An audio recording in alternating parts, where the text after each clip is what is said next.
Plaintiff Brittany Smith and her mother Tammy Longlinay say the defendant is Brittany's brother, and he has struggled with a drug and alcohol addiction. Brittany's suing him today for unpaid DMV fees. Defendant Jeffrey Brydup admits he had issues with drugs and alcohol, but insists he straightened his life out 5 years ago. Jeffrey denies owing his sister for anything. All right, start with you. Okay, so Jeffrey is my younger half brother. We didn't grow up together though. I lived with my dad and he lived with our mom. So growing up, we weren't too close, but in about 2009, I was getting out of a bad relationship. So I moved down south into our mother's house. And that's when me and Jeffrey became close. Like living in the house with him, it was like I had an older brother there. Like he would protect me. Nobody could hurt me. Nobody could do me anything wrong. It was a really good, close brother-sister, relationship that we had been missing out on for so many years. But as the years went on, Jeffrey became just attached to the wrong kind of crowd, the wrong kind of people. And he just went off and he done his own thing. And I didn't really agree with his lifestyle, so we haven't been as close as we used to. And what do you want to tell me about your relationship, sir? I mean, like she said, we didn't live together as children. We were older when we moved together. I mean, she would come sometimes like on the weekends and stuff when we were younger, but we really didn't get close until like 2009, like she said. Okay, and what changed about you? She says that you all were very close. She said, but you changed, and she had to kind of distance herself because sounds like she's saying you had a lifestyle that was destructive. She didn't say it, but sounds like that's what she was hitting at. Yeah, I'm not gonna lie to you. It was pretty destructive. I mean, I sold drugs. I did drugs. I found my best friend dead. I kind of quit doing drugs and started drinking, and then I wrecked a vehicle, and I kind of quit drinking after I wrecked the vehicle. Went back to drugs? And no, not. Oh. I started smoking weed again, but now I don't do anything. Like, I got my family together. I got my own business. I'm a commercial fisherman. Good. How long you been in that type of lifestyle? 5 years now. Oh, good. All right. And so in the last 5 years, have you all resumed your relationship, ma'am? Not really, not too much. Why do you think that is? I don't really agree with what he crazy said. Boyfriend. Oh, you don't believe that what he's saying is a fact?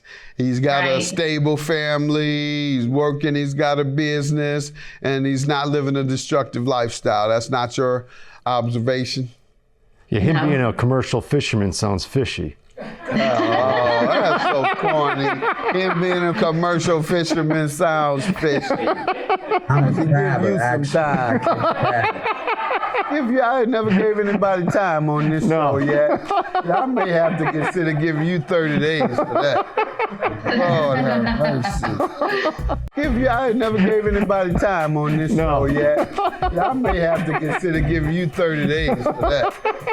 Lord have mercy. Defendant Jeffrey Brydup is being sued by his sister, who claims Jeffrey was addicted to prescription pain pills. What would you disagree with? Let's just get right to it. Because he says last 5 years he's lived a wholesome life. We clapped for him. All the viewers start smiling, and then you take all our joy away. What's your observation? He has not changed in what way? Because you've cast a little cloud over his glory. What has he failed to change, in your opinion? A lot.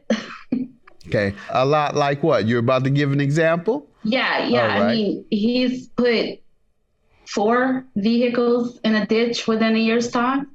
How long ago? It was this year. Wow. Is that true, sir? Yes, sir. All right. What happened 4 times? I was drinking. Remember you told me you'll straighten your life out 5 years ago? You looked me straight in the face. I'm a family man, no troubles. I got my own business. And here, I went in the ditch 3-4 times because I'm drinking. You either drunk or you've damaged your brain with the drugs. Your brain cells have been damaged. Something is wrong. Go ahead, ma'am. So what did he do to cause you to sue him for $850? Well, in 2016, I had moved back in with my mom because I was dating this guy, but we kind of. By the way, folks, he made a fool out of y'all. Y'all see, I didn't clap. I don't think I did. Because I know game when I see it. I say, I'm going to do a wait and see on this. I'll let y'all do all that. He had, great job, great job. Go ahead. But he does have his own fishing company. So in 2016, he needed a vehicle as a way to get back and forth to work. And he has his son, like he has full custody of his son. So he needed a vehicle. So he came to me and he asked me if I could put a truck under my name and the insurance under my name. Because at the time, he wasn't able to put it under his name. And since, I knew he had a son to take care of, I obviously said yes. So things were doing good from 2016 to 2017. He kept up with the insurance and I never had no problem out of it.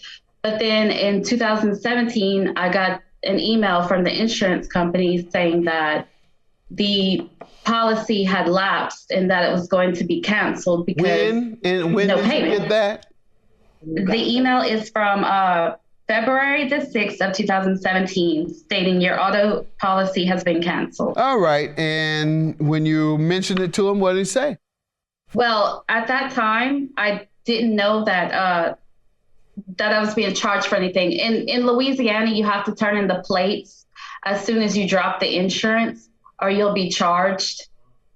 And it's like a recurring fee and it builds up until it caps out at $850. But you learned of it in February of 17. Yeah, the cancellation. I learned of the cancellation in 2017, but whenever I found out that it had got up to be $850 was in 2018. I got it. That's why I asked, what did you say to him when you found out?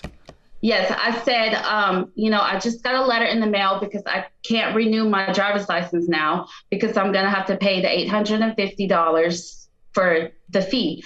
And he said as soon as he got the money, he would pay me. And then I waited a little while. I asked again. As soon as he got the money, he'd pay me. I have a voice recording of me and him discussing the money. Okay, and when is the last time you all discussed it? The voice recording that I sent to you, that would be the last time, and it was a pretty ugly conversation. Do you remember what month and year it was? That was the end of 2020. Okay, so let me hear from you, sir. Why don't you give me some background on her getting it in her name, paying the insurance? That is all true, but I did not let the insurance lapse. I canceled the insurance because I bought a new truck because I got a family. 2006 Chevy Avalanche, and I called her and told her I was canceling the insurance. What do we need to do? Because I didn't have a license. So I didn't go to the DMV. I knew nothing about turning in a license plate or anything. She was with a crazy guy that would not let her talk to her brother or her mother. Now they are separated. So her and mom is all friends again, and she can talk to us. But I called and asked about it. She said there was nothing that needed to be done. And then I get a call when it's $850. That's cheap to come up with. It's a shame. It's a shame what happened to her with that boyfriend not letting you talk, all that and all the things before you knew that you owed $850. But now that you know, what do you say to that? Defendant Jeffrey Brydup is being sued by his sister, who claims Jeffrey was addicted to prescription pain pills. Do you owe the $850 or not? I think I only owe her $500 because she came to my house one time, and when her and her boyfriend was split up, and she lost her car keys at my house, and I paid it was like $200 or $250 for the key, and then I had to pay $100. The Papa Lock to come program the key for her car. So it came out to like $350. Okay. And we were supposed to make an agreement that it would take off of the $850 that I owed her. And once she got back with her boyfriend, because it was not even a 24-hour breakup, she could talk to me again. So we never could really Okay. settle it out. She got with her boyfriend, and he didn't want her to even ask for her money. Now, he didn't want us to talk. I got you. He didn't want you to talk. Did he say send it in the mail, though, where you don't have to really talk? He didn't or tell what me you nothing. call it? How do you, a Venmo or whatever? yeah. Nobody I didn't mentioned know that. nothing You don't have to until talk when you do that. You just punch the buttons. You don't have to talk. You don't have. You want to talk to her or her boyfriend? Fine. Just put that $850 in there. Doo-doo-doo. All right. His only defense today is that you were to take $350 off of the $850. Okay, so yeah, what happened was me and his girlfriend, we went out one night. Him and her were fighting. Me and my boyfriend were fighting. So me and her, we went out. So when we came home, he was Y'all lost the car keys. not me. messed up, kind of out of it, and he was mad that we left. So the next day, all of a sudden, my key was missing. And nobody knew what happened to my key.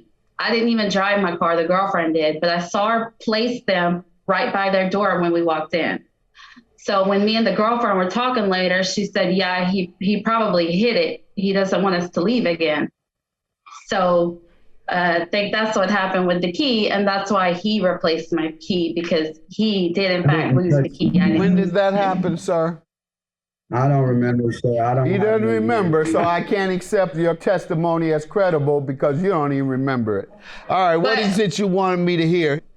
But also, I would like to say we never had an agreement that the money would be taken out of what he owed me. Okay, he doesn't even remember when it happened. Yeah. So let's move Okay. on. Go ahead. Yeah, we have the audio. Okay, let's hear it. Well, what? I'm a no good drug head piece of shit. I have nothing to say to her. I mean, you really are a piece of. When I have the money to pay her some money, I will. It's been years. I've been hearing that for years, Jeff. I've been hearing that for years. 300. What about that $300-something key that I bought? Dad, you lost my key. You lost it. Okay, we're going off into these keys again. We're talking about the DMV bills, and as we. It's on there. Like he continues to talk about that he does owe me the money. Yeah, I only needed to hear it once. I heard it once. He said he owed you the Yeah. money. And let me say that first thing out of your mouth, sir, was what I've been asking you about. Because you say you were fine for 5 years and stable for 5 years, and you certainly didn't come across as that. Once she gave her testimony and you admitted to 4 accidents in 1 year because of drinking, but at least on this phone conversation you admit. Because you say, I'm a no good drug head piece of S. I have nothing to say. When I have the money to pay her some money, I will. All right, I hope you get over your drug problem and you won't have to talk to her anymore. All you gotta do is pay her. $850 is your judgment, as he said he would pay you. Have a good day. Judgment for you. Thank you, Your Honor. Thank you.